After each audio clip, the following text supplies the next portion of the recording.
Mimics begin imitating Amazon packages, nesting outside abandoned houses to lure in and consume their new prey, porch pirates. Again? Layla groaned. This was the fourth Amazon package in 2 weeks that had been stolen off her porch. At first, she thought nothing of it. That maybe the delivery guy had dropped it at the wrong apartment or hadn't dropped it at all. When she started getting pictures of it being delivered her to home but still it wasn't there, she began to wonder if the delivery person was stealing the item for themselves. Possible, but unlikely. Next, she noticed her neighbors were not receiving their packages too. Lilith from next door. George from upstairs. Even Rachel down in D section. Whoever was stealing their packages was clever and quick about it. The next week she'd purchased a door cam and had it delivered to an Amazon locker. Now, some people might tell her to just get her packages there, but the nearest locker was 3 miles away, which wasn't very convenient for her on a regular basis. She'd hoped this camera would deter the thief and she'd finally get her packages without having to jump through all the Amazon support hoops and pretty apologizes.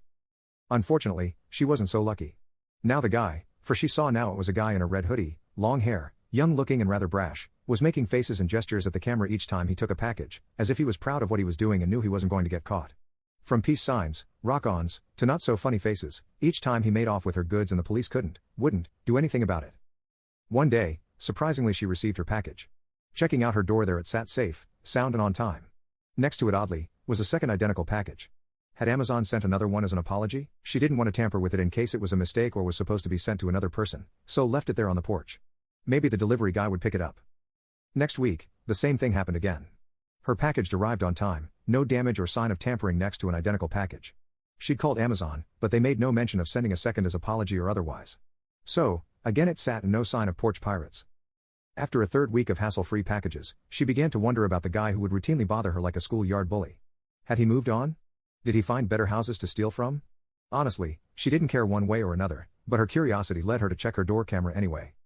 That night she returned home and, once again a twin package sat next to hers. Ignoring it again, she checked the camera footage on her computer while sitting down for a light meal. First the parts where the guy had been stealing her packages all the way up to the week where she stopped. There he brazenly walked up to her porch and began to take the package. Something happened, a blur of sorts, and it was peaceful again. The guy was gone. She rewound the footage and slowed it down. What she saw made her nauseous. The second package that she had been mistaking for an apology order began to open as the man touched the package. It opened a mouth full of sharp, triangular teeth. Its mouth.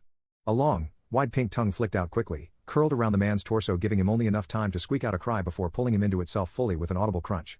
Little splatters of what could only be blood flecked around it, before those two were licked up delicately. In the next moment, it resumed its assuming image of a package, no one the wiser. Layla watched the footage over and over again, trying to comprehend what the thing was on her porch and what it had done. It looked familiar, but she couldn't quite place where she had seen it. It took a better part of an hour for her mind to come to the conclusion an Amazon package had, somehow, eaten her porch pirate, left no trace, and returned to a form of stasis? A box-like creature with teeth had eaten the porch pirate. Oh. Quickly she set down her laptop and food, rushing to her bedroom. Checking her bookshelf, she pulled out an older version of Dungeons & Dragons Monster Manual, flipping along the pages. There. A box-like creature with pointed fangs, and long pink tongue. A mimic. She knew she'd seen it somewhere before. She had a mimic on her porch. Fucking hell. That night, with more courage than she felt, she stepped out onto the porch and approached her Amazon mimic. It looked like a perfectly still box. It didn't move, breathe or make any noise like she expected it to. A perfect mimic of her previous Amazon packages. With a deep breath she reached down and stroked the box, half wondering what she was doing, half expected some sort of reaction. It purred.